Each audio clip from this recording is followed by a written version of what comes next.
Ya, selamat sore pemirsa, apa kabar? Semoga sehat-sehat selalu ya.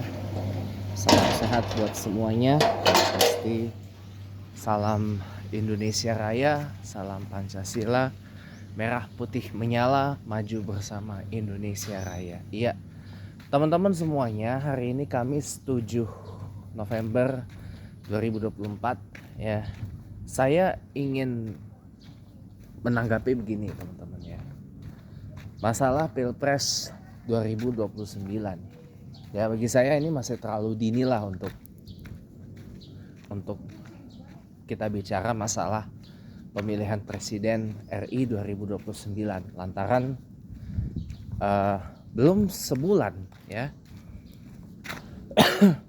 Pak Prabowo Subianto dan Mas Gibran Rakabuming Raka dilantik sebagai presiden dan wakil presiden Republik Indonesia untuk masa jabatan 2024-2029. Nah, tapi yang namanya politik, teman-teman, itu adalah sebuah hal yang dinamis dan tidak pasti, teman-teman.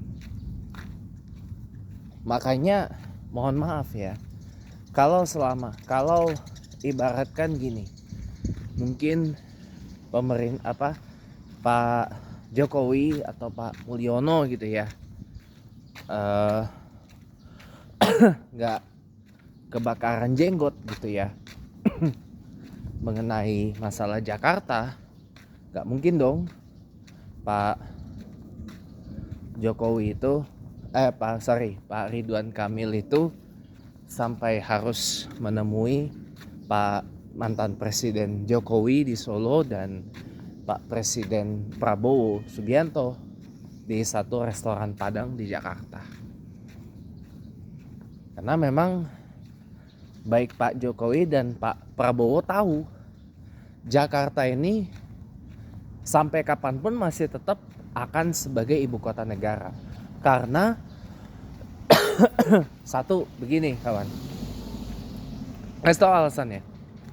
Satu, yang namanya keputusan presiden atau kepres maupun perpres ya, peraturan presiden ya, mengenai pemindahan ibu kota dari Jakarta ke Kota Nusantara atau IKN, Ibu Kota Nusantara, itu belum ditandatangani. Ya, belum ada tindak lanjut mengenai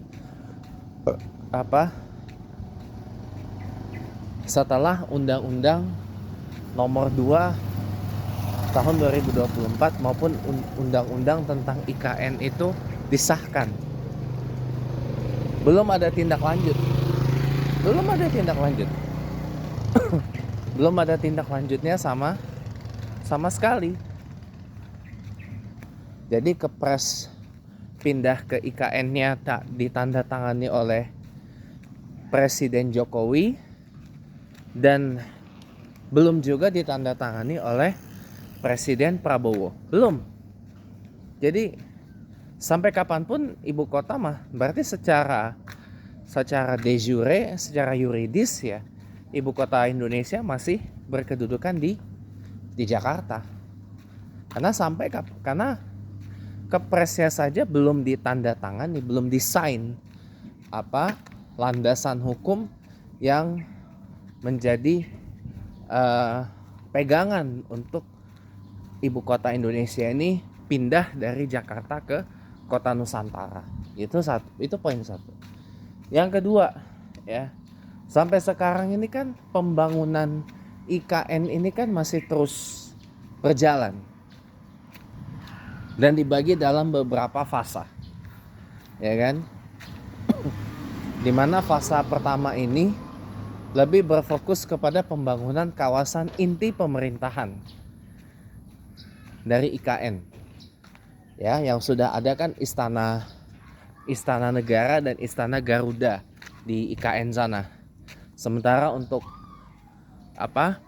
kantor-kantor kementerian, kemudian gedung parlemen, MPR, DPR, DPD-nya juga belum ada, ya kan? Bahkan mohon maaf, kantor otorita IKN-nya saja belum ada. Kantor OIKN-nya, otorita IKN Ibu Kota Nusantaranya saja belum ada, belum dibangun. Jadi memang ini terbagi dalam beberapa tahap dan beberapa fase pembangunan yang namanya IKN ini, sampai mungkin akan kelar di tahun 2045 mungkin, atau mungkin tahun 2050 mungkin gitu ya, mungkin gitu. Karena kan dia nggak tahu di tengah jalan ini bagaimana perkembangan dari progres dan proses daripada pembangunan IKN itu sendiri. Makanya jadi kalau saya secara personal, saya pribadi ya, saya lebih mengatakan bahwa ibu kota itu masih tetap akan ada di Jakarta gitu. Karena memang dasar hukum yang kuat menjadikan Nusantara itu sebagai ibu kota saja belum ada. Karena belum ditandatangani. Kalau kepresnya ditandatangani, berarti kemarin Pak Presiden Prabowo dan Wakil Presiden Mas Gibran Rakabuming dan kabinetnya itu sudah nggak boleh lagi bekerja di Jakarta, sudah nggak lagi dilantik di Jakarta. Berarti dilantiknya di IKN. Berarti berkantornya di sana, di IKN. Berkantornya di sana, di IKN. Ya, presiden berkegiatan di IKN, wakil presiden berkegiatan di IKN, rapat kabinet di IKN, semua kegiatan di sana. Tapi kan ternyata belum, karena memang infrastrukturnya belum ada. Jadi ya memang gak semudah itu. Nah makanya saya juga ikut komentar ketika Bapak Presiden Prabowo Subianto mengangkat mantan Menteri PU Pak Basuki Hadimulyono sebagai Kepala Otorita IKN. Diminta ditargetkan IKN selesai dalam waktu 4 tahun. Nggak semudah itu Ferguson, nggak semudah itu. Apalagi kan Pak Basuki Hadimulyono ini kan juga bukan orang yang sembarangan gitu loh. Beliau ini kan orang yang ahli lah di bidang tata kota, bidang perencanaan dan sebagainya. Nggak bisa begitu ya. Kota yang dibangun dari awal itu pasti pembangunannya akan lama sekali. Kecuali kalau kemarin memilih salah satu lokasi di Kalimantan, misal Palangkaraya lah, lokasi yang favorit karena luas wilayahnya yang berkali-kali lipat dari Jakarta. Palangkaraya itu Palangkaraya itu luasnya 2.400 km persegi dan masih banyak lahan kosongnya di Palangkaraya itu, di Pahandut, di mana dan sebagainya. Di Palangkaraya itu. Nah, kalau misalkan ibu kota pindah ke Palangkaraya nih, artinya kita cuma tinggal ngembangin doang. Ngembangin dan membangun bangunan-bangunan pemerintahan. Bangun istana presiden, kantor presiden, istana wakil presiden, kantor wakil presiden, kantor kementerian, lembaga negara, kemudian gedung parlemen, MPR, DPR, DPD, kemudian gedung Mahkamah Agung, Mahkamah Konstitusi. Nah itu kalau sudah terpenuhi ya, ya kalau itu sudah terpenuhi ya, kalau udah ada bisa cepat. Mungkin 4 tahun 5 tahun bisa. Kalau cuma sekedar untuk mindahin itu doang, bisa lebih cepat. Lah kalau ini kan kita bangun baru, build from scratch, dan yang pasti anggarannya juga besar. Kalau kita hanya mengembangkan apa yang udah ada nih, misal ibu kota pindah ke Palangkaraya atau ke Banjarmasin, Kalimantan Selatan, atau ke Balikpapan, atau ke Samarinda, Kalimantan Timur gitu. atau ke Pontianak, misal Kalimantan Barat.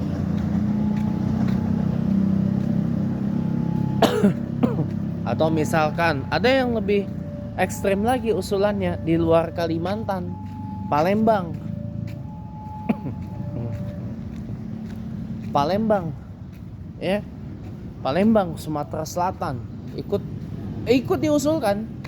Palembang, kota tertua di Indonesia. Kota tertua di Indonesia, Palembang itu, ya. Palembang jadi ibu kota, tinggal dikembangin aja apa yang ada. Tinggal bangun infrastruktur, apalah itu namanya, di daerah Jakabaring. Ya.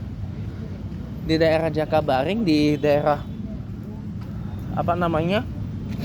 Seberang Ulu. Ya, Seberang Ulu, Bang Ulu. Orang sana bilang Seberang Ulu. Kalau kampung saya, kampungnya mama saya itu di Palembang Ilir. Ya, jadi KM dari Bundaran Air Mancur titik 0 Palembang makin ke mana itu? Makin ke arah, nah bukan ke arah selatan ya. Bisa sih dibilang ke arah selatan atau ke arah utara gitu ya. Itu daerah ke arah makin dari titik 0 itu sampai ke mana? Sampai ke Jambi gitu ya. Sampai ke daerah Banyuasin, Jambi ya, Betung, Jambi, itu udah daerah Ilir. Dari titik 0 sampai kilometer berapa, KM 12 sana itu udah daerah Ilir. Tapi kalau daerah Jakabaring, Pelaju, Sungai Gerong, ke arah mana kampungnya Hatta Rajasa situ, itu udah daerah Hulu namanya, daerah Hulu.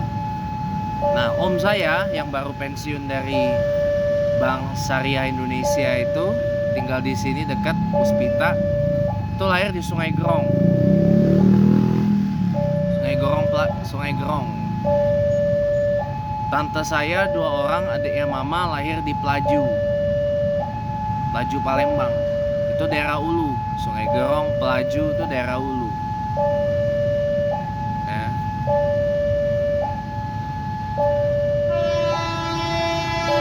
Kalau mama, om saya, wak saya, wak saya perempuan, kakaknya mama, om saya adik mama yang beda setahun, itu lahirnya di Lirik, Riau, Pertamina itu.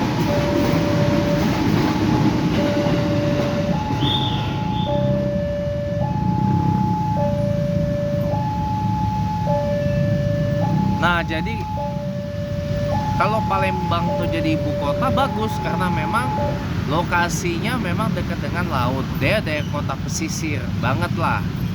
Ya, dan memang kota Palembang itu masuk dalam jalur perdagangan internasional.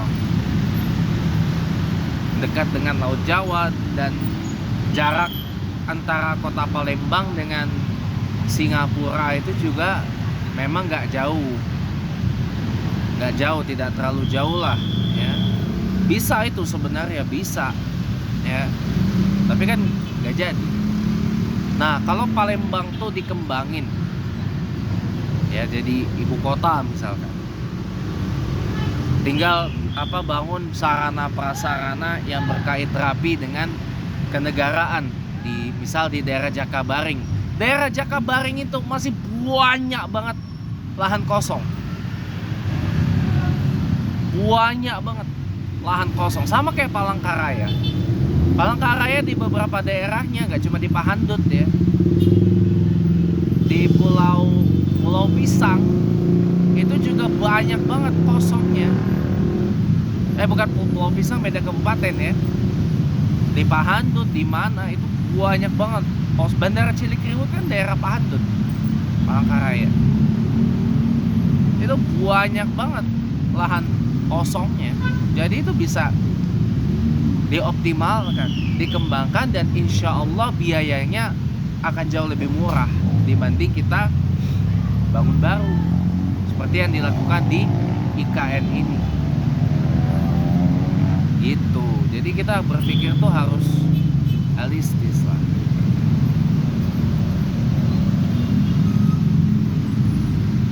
gitu. Jadi apa namanya, sampai kapanpun memang Jakarta akan secara yuridis akan jadi ibu kota terus, karena belum ada dasar hukum yang kuat untuk tetapkan IKN itu sebagai ibu kota. Belum ada. Kepresnya aja belum ada, perpresnya aja belum ada. Makanya memang Pilgub Jakarta ini masih seksi gitu. Dan mohon maaf ya, kalau tadi dibilang sama salah satu host Hayward yang mengatakan Mas Pram, Pramono Anung, dan Rano Karno, Bang Dul boleh dibilang nggak akan jadi lawan bagi Pak Presiden Prabowo di Pilpres 2029 nanti. Tunggu dulu. Namanya politik itu dinamis, kawan. Saya mau ingatkan lagi ketika 16 Oktober 2024 yang lalu, ketika Pak Presiden Prabowo itu memanggil nama-nama yang akan mengabdi di Kabinet Merah Putih, kemudian namanya di rumahnya yang di Kertanegara sana, daerah Kebayoran Baru. Yang datang duluan tuh bukan calon menteri, bukan orang-orang yang sekarang duduk di Kabinet Merah Putih, bukan. Yang pertama datang adalah Pak Pramono Anung. Loh kok Pak Pram duluan? Tadi kan beliau ditawari untuk jadi menteri di Kabinet Merah Putih, tapi beliau nggak mau, maunya fokus fight untuk Jakarta. Nah, bisa jadi itu adalah sebuah kode dukungan Presiden Prabowo kepada Mas Pram itu secara diam-diam. Kata Mas Pram bawa pesan dari Megawati kan. Dan apalagi katanya dalam waktu dekat Presiden Prabowo ini akan ada rencana menemui ibu mantan Presiden Megawati Soekarno Putri dalam waktu dekat ini, pokoknya dalam waktu dekat ini ya, sedang direncanakan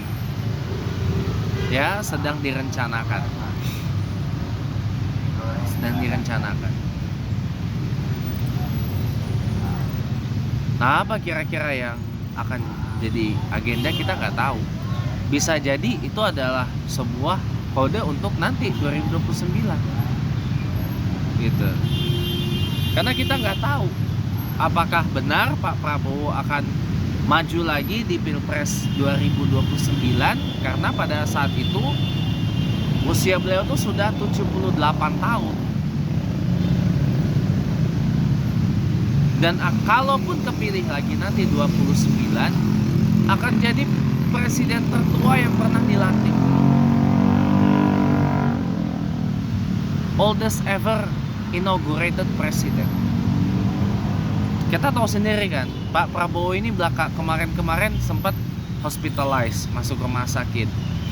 Kemudian sempat kita ini dipapah jalan itu pakai tongkat. Bahkan waktu di retreat kabinet di Magelang, katanya sempat dipapah jalannya. Udah sepuh gitu loh. Pasti akan ada yang menyarankan sudahlah Pak Prabowo tidak usah nyapres, cukup satu periode saja. Nah, ini jadi PR buat beliau di Partai Gerindra untuk menyiapkan kaderisasi untuk dicapreskan nanti di 2029. Nama-nama yang bagus tuh kayak Pak Menlu kita, Pak Sugiono. Karena kan Pak Prabowo yang mengenalkan sendiri kan Pak Sugiono yang jadi Menteri Luar Negeri kita sekarang. Dibilang ini kader potensial, kader bagus ini. Bahkan ada yang memframing Pak Sugiono ini anak ideologis ya Pak Prabowo gitu kan. Sempat sebentar dinas di TNI, kemudian keluar karena memang melihat banyak persoalan-persoalan di Indonesia. Nah, selain Pak Sugiono ini kan usianya masih muda, ya, masih muda usianya Pak Sugiono itu. Pak Prabowo kan bisa menyiapkan kader lain kayak Pak Ariza, Ahmad Riza Patria yang sekarang wakil Menteri Desa, kemudian Pak Fadlizon yang sekarang Menteri Kebudayaan, ya, kemudian Pak Dasko sekarang wakil ketua DPR, Pak Ahmad Muzani sekarang wakil ketua MPR, ya, banyak lah yang bisa diandalkan gitu loh untuk dicapreskan oleh Partai Gerindra di 2029. Antisipasi kalau si Gibran Rakabuming ini nyalon nanti di 2029, karena usianya itu sudah memenuhi syarat 42 tahun gitu. Masa ya Pak Prabowo tanding lagi, ya, harus yang seimbang lawannya, yang muda. Bisa tampil Pak Sugiono, Pak Muzani, Pak Dasko, Pak Ariza, Pak Fadlizon, itu bisa dicalonkan oleh Partai Gerindra nanti di 29. Ya, mudah-mudahan didengar sama Pak Presiden Prabowo ini. Sementara PDIP bisa, nah, belum tentu juga PDIP itu akan kembali menugaskan Pak Ganjar Pranowo untuk dicalonkan lagi di 2029. Bisa jadi kalau seandainya ini nanti kepilih Pak Pramono Anung di Jakarta, beliau kinerjanya bagus, ditarik itu Pak Pram, ditugasi PDIP untuk berlaga di Pilpres 2029. Malah, mohon maaf nih, saya kok malah mencium kode Kertanegara, kemudian bahasanya Pak Mas Pram yang mengatakan lebih sering ketemu dengan Pak Prabowo, ya kan? Dan foto yang Mas Pram dan Pak Prabowo ini lebih riang gembira ketimbang dengan Mamang Emil. Kemudian sentimen publik kepada Pak Pram ini juga terbilang positif. Bukan nggak mungkin kalau sewaktu-waktu PDIP tugaskan Pak Pramono Anung di 2029, oke lah PDIP pemenang pemilu tapi tak bisa calon sendiri. Nah, bisa jadi ketika Gerindra sudah menyatakan enough is enough, lebih tepatnya Pak Prabowo sendiri yang mengatakan enough is enough, bisa jadi Gerindra adalah partai pertama yang akan ikut bersama PDIP usung Pak Pram nanti di 2029 gitu. Bisa jadi Gerindra akan ikut gitu, usung Pak Pram di Pilpres 2029, dari Prabowo ke Pramono, asik gitu, dari Prabowo ke Pramono gitu. Bisa jadi ini mungkin kode dari Kertanegara, isyarat gitu ibaratnya, sebuah isyarat yang hanya orang-orang tertentu aja yang bisa nangkep gitu.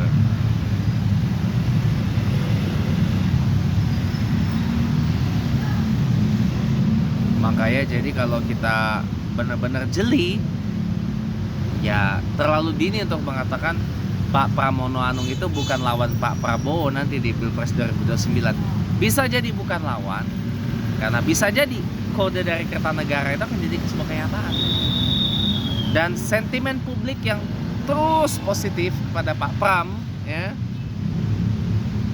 ditambah Pak Pramono Anung ini kalau kepilih nanti jadi gubernur Jakarta, ya bisa jadi akan berpengaruh kepada PDIP, tugaskan Pak Pram nyapres di 2029, dan partai-partai yang sudah mendukung Pak Pram secara tidak langsung di Pilgub Jakarta seperti PKB, Nasdem, kemudian Demokrat, ya, Demokrat, bahkan mungkin Gerindra dan Golkar akan bekerja sama untuk usung Pak Pram nanti, gitu. Jadi akan ada sebuah koalisi tenda besar banget lah, gitu ya. Kenapa saya perkirakan begitu? Ya karena itu pilihan tidak lain kalau Pak Prabowo pengen lari dari bayang-bayang Jokowi. PDIP saja sudah bisa melepas diri dari Jokowi, ya, sudah move on lah dari Jokowi gitu. Tinggal banyak orang yang meminta Pak Prabowo ini, Presiden Prabowo, move on lah dari Jokowi, jangan apa-apa bergantung pada titahnya Jokowi gitu loh. Bisa jadi itu. Ya tapi kita lihat aja lah. Ini masih awal ya, masih awal. Nanti baru akan ketahuan menjelang 2029 lah. Paling enggak 2027, 2028 akan ketahuan. Nanti bagaimana hawa-hawanya, nanti bagaimana gitu ya. Oke teman-teman, mungkin ini aja yang bisa saya sampaikan sore ini. Makin gelap ini masalahnya. Selamat sore, terima kasih sudah menonton. Jangan lupa subscribe channel YouTube saya, dan terima kasih banyak. Yang pastinya tetap semangat, tetap optimis, stay well. Sampai jumpa lagi.